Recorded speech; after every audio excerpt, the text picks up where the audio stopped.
बोलो जयकारा बोल मेरे श्री गुरु महाराज की जय। प्रेमियों, सद्गुरु की शरण ग्रहण किए बिना सारा संसार आत्मिक मृत्यु को प्राप्त होकर दुखी एवं अशांत हो रहा है। किसी को भी शांति प्राप्त नहीं है। सभी माया के मोह में स्वाहा हो रहे हैं। बात यह भी है कि जो मनुष्य सद्गुरु की शरण ग्रहण किए बिना अपने मन के विचारों पर चलकर जप तप साधना आदि अनेक प्रकार के साधन करता है, उस पर अहंकार सवार हो जाता है, जो उसे प्रभु से दूर कर देता है। देव ऋषि नारद जी के विषय में एक प्रसिद्धि है कि अपने तप के कारण उन्हें ऐसी शक्ति प्राप्त हो गई थी कि वे सशरीर ही वैकुंठ चले जाते थे। ऐसी शक्ति प्राप्त करके उनके हृदय में अहंकार प्रवेश कर गया था। एक बार देवर्षि नारद जी जब वैकुंठ पहुंचे तो भगवान विष्णु जी ने हमेशा की तरह उनका हार्दिक अभिनंदन किया और उन्हें बैठने के लिए आसन दिया।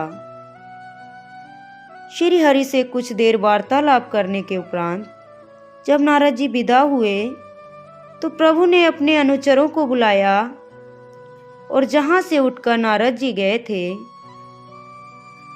उस स्थान की ओर संकेत करते हुए कहा, नारद जी के बैठने से यह स्थान अपवित्र हो गया है, अतएव इस स्थान को अच्छी तरह धोकर पवित्र कर दो। अनुचर आज्ञा पालन में संलग्न हो गए। इधर नारद जी को कुछ बात याद आई। वे अभी दूर नहीं गए थे, अतः वे वापस आए, परंतु अनुचरों को वह स्थान जहां वे बैठे थे साफ करते देखकर विस्मय से खड़े रह गए। कुछ क्षण मौन खड़े रहे। तत्पश्चात लक्ष्मीपति के पावन चरण कमलों में यह निवेदन किया, प्रभु, यहाँ पर तो अभी मैं बैठा था, फिर इसे साफ क्यों किया जा रहा है? तो श्री नारायण ने उत्तर दिया, नारद जी, आपके जाने के उपरांत हम सदैव ही उस स्थान को साफ करवाते हैं जहाँ आप बैठते हैं। इसमें नई बात कौन सी है? नारद जी अब और अधिक विस्मित हुए और पूछा, परंतु ऐसा क्यों? ऐसा करने का क्या कारण है? क्या मैं अपवित्र हूं? श्री भगवान कहने लगे, नारद जी, यह तो ठीक है कि आप ज्ञानी, ध्यानी और वेद शास्त्रों के महान ज्ञाता हैं। यह भी ठीक है कि आप महान तपस्वी हैं और तपोबल से जब चाहे वैकुंठ आदि देवलोकों में आ जा सकते हैं। आपको इसके लिए कोई रोक टोक नहीं है, परंतु आपने क्योंकि अभी तक गुरु की शरण ग्रहण नहीं की, इसलिए हम आपको पवित्र नहीं मानते। यही कारण है कि जब आप यहाँ आकर बैठते हैं तो आपके जाने के बाद हम इस स्थान को अपवित्र जानकर इसे स्वच्छ एवं पवित्र करवाते हैं। नारद जी ने विनती की, भगवान, यह सत्य है कि मैंने किसी को गुरु धारण नहीं किया, परंतु तप साधना तो की है और तप साधना द्वारा मैं आपको प्राप्त करने में भी सफल हुआ हूँ। आपको प्राप्त करके क्या मैं पवित्र नहीं हो गया? प्रत्युत्तर में श्री भगवान बोले, नारद जी, यह तो ठीक है कि तप साधना द्वारा वैकुंठ आने के आप अधिकारी हो गए हैं, परंतु आपका यह कहना अनुचित है कि आप मुझे प्राप्त कर चुके हैं। आपकी साधना मनमति की साधना है, इसीलिए अहंता अहंकार ने आपके अंतर्मानस पर पर्दा डाल रखा है। उसी ने अभी भी आपको मुझसे अलग कर रखा है। अहंता अहंकार के इस पर्दे को दूर करने के लिए ही गुरु की शरण में जाना नितांत आवश्यक होता है। तब नारद जी कहने लगे, यदि गुरु की शरण में जाना इतना ही आवश्यक है तो मैं आपको ही गुरु धारण कर लेता हूँ। श्री भगवान ने मुस्कुराते हुए कहा, मैं किसी भी प्रकार आपका गुरु नहीं बन सकता, क्योंकि मैं सूक्ष्म एवं निराकार हूं और आप स्थूल एवं साकार हैं। मनुष्य का गुरु जब भी होगा साकार ही होगा। साकार रूप गुरु से ही मनुष्य को परमार्थ का लाभ प्राप्त हो सकता है, क्योंकि वे सेवक को अपने सानिध्य में रखकर उसे भक्ति के भेद से परिचित करा सकते हैं। सूक्ष्म एवं निराकार रूप मनुष्य को यह भेद कैसे समझा सकता है? इसीलिए सभी ऋषियों मुनियों ने साकार रूप गुरु की शरण ग्रहण करने और गुरु की भक्ति करने पर ही बल दिया है। इसके बिना ना मुझे कोई प्राप्त कर सकता है और ना ही किसी का परमार्थ ही सिद्ध हो सकता है। नारद जी ने शंका उठाते हुए पूछा, आप गुरु की भक्ति करने पर बल दे रहे हैं, तो क्या ब्रह्म, ईश्वर अथवा देवी देवताओं की भक्ति करने से यह कार्य सिद्ध नहीं हो सकता? जगत के पालनहार प्रभु श्री हरि ने मुस्कुराते हुए कहा कि नारद जी, मैंने आपको पहले भी कहा है कि मनुष्य का प्रयोजन जब भी सिद्ध होगा गुरु के माध्यम से ही होगा, क्योंकि गुरु ही मनुष्य के हृदय में विद्यमान अज्ञान का घना अंधेरा दूर करके उसमें ज्ञान की रोशनी कर सकने में समर्थ हैं। इसलिए गुरु को ही सब कुछ समझकर मनुष्य उन्हीं की पूजा आराधना करे। ब्रह्म, ईश्वर, देवता आदि सब गुरु में ही आ जाते हैं।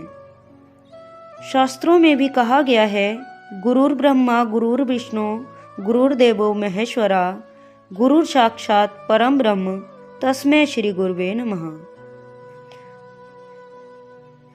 अर्थात गुरुदेव ही ब्रह्मा हैं, गुरुदेव ही विष्णु हैं और गुरुदेव ही महेश्वर हैं। यही नहीं, अपितु गुरुदेव ही पर ब्रह्म परमेश्वर हैं। ऐसे जो गुरुदेव हैं उनको मेरा नमस्कार है।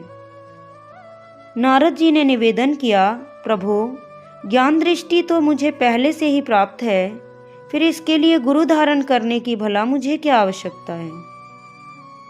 श्री नारायण गंभीर मुद्रा में बोले, जिसे आप ज्ञान कहते हैं और समझते हैं, वह तो वास्तव में अज्ञान है, जिसने आपके अंदर अहंता अहंकार भर दिया है।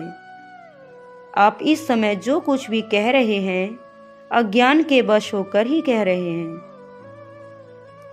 यदि आपके ज्ञान चक्षु वास्तव में ही खुले होते तो आप वाद विवाद में कदापि ना पड़ते, प्रत्युत मेरी अर्थात जिसकी आप उपासना करते हैं बात तत्काल मान लेते। भगवान के ये वचन सुनकर नारद जी की आंखें खुली और उन्हें अपनी भूल का अनुभव हुआ। उन्होंने निवेदन किया, मैं किसको अपना गुरु बनाऊं प्रभु? दीन बंधु प्रभु ने उत्तर दिया, आप कल प्रातः ही गंगा जी के किनारे चले जाएं और जो मनुष्य सबसे पहले मिले उसी को अपना गुरु मानकर उससे दीक्षा ले लें। इसी में आपकी भलाई है। श्री भगवान से आज्ञा लेकर नारद जी विदा हुए और मर्त्य लोक में आए। सारी रात उनके मस्तिष्क में भगवान विष्णु जी की बातें गूंजती रहीं। प्रातः होते ही वे गंगा जी की ओर चल पड़े। गंगा जी के निकट पहुंचकर क्या देखते हैं कि एक मछुआरा कंधे पर जाल रखे सामने से आ रहा है।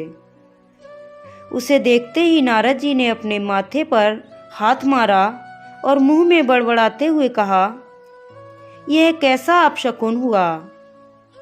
भगवान ने तो कहा था कि जो मनुष्य सबसे पहले मिले उसी को अपना गुरु मानकर उससे दीक्षा ले लें, परंतु सबसे पहले तो यह मछुआरा ही मिला है, तो क्या इसे गुरु बनाना पड़ेगा? यह अनपढ़ गंवार धीवर मुझ जैसे ज्ञानी ध्यानी का गुरु कैसे हो सकता है? यह भला मुझे क्या ज्ञान देगा? ऐसा सोचकर वे उल्टे पांव लौट चले। जैसे ही वे वापस हुए कि पीछे से आवाज आई, यह नारद भी कैसा नासमझ और अज्ञानी है, क्योंकि इसे भगवान की बात पर भी विश्वास नहीं। भगवान के समझाने पर आया था गुरु धारण करने, परंतु इसमें तो अहंता अहंकार कूट कूट कर भरा हुआ है। कानों में ये शब्द पड़ते ही नारद जी ठिठक गए। कुछ देर इन शब्दों पर विचार करते रहे और फिर लौटकर वहां पहुंचे जहां धीवर खड़ा था। उसके चरणों में गिर पड़े और अपनी भूल की क्षमा मांगी। तत्पश्चात पूछा, आपको कैसे पता चला कि भगवान के कहने पर मैं यहाँ गुरु धारण करने के लिए आया हूँ? धीवर हंसते हुए बोला, तुम्हें इस बात से क्या लेना देना? तुम गुरु धारण करने आए हो या मुझसे सवाल जवाब करने? नारद जी ने पुनः क्षमा मांगी और दोनों हाथ जोड़कर निवेदन किया, गुरुदेव मुझे अपनी शरण में लीजिए। धीवर ने उसे गुरु दीक्षा देकर विदा किया। नारद जी वहां से सीधा बैकुंठ पहुंचे। उन्हें देखकर भगवान विष्णु जी ने पूछा, नारद जी गुरु मिले? नारद जी ने उत्तर दिया, प्रभु मिले तो सही, किंतु। श्री भगवान ने उनकी बात बीच में ही काटते हुए कहा, किंतु शब्द कहने का अर्थ है कि आपने मेरे कहने से गुरु धारण तो किया, परंतु अपने गुरु में आपकी श्रद्धा एवं निष्ठा नहीं है। श्री भगवान बोले, इसलिए परमार्थ की दृष्टि से आपका सब किया कराया व्यर्थ हो गया। अब तो आपको 84 भोगनी पड़ेगी। श्री हरि के ये वचन सुनकर नारद जी के रोंगटे खड़े हो गए। उन्होंने निवेदन किया, प्रभु गुरु के प्रति अश्रद्धा प्रकट करके मैंने बहुत बड़ी भूल की है, जिसका दंड आपके कथनानुसार 84 का चक्कर है।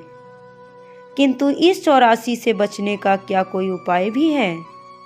श्री भगवान बोले, 84 से बचाने वाले तो संसार में केवल गुरु ही होते हैं। मैं इसमें आपकी कोई सहायता नहीं कर सकता। इसलिए आप यदि 84 से बचना चाहते हैं तो अपने गुरु की शरण में जाइए। 84 से बचने का अन्य कोई उपाय नहीं है।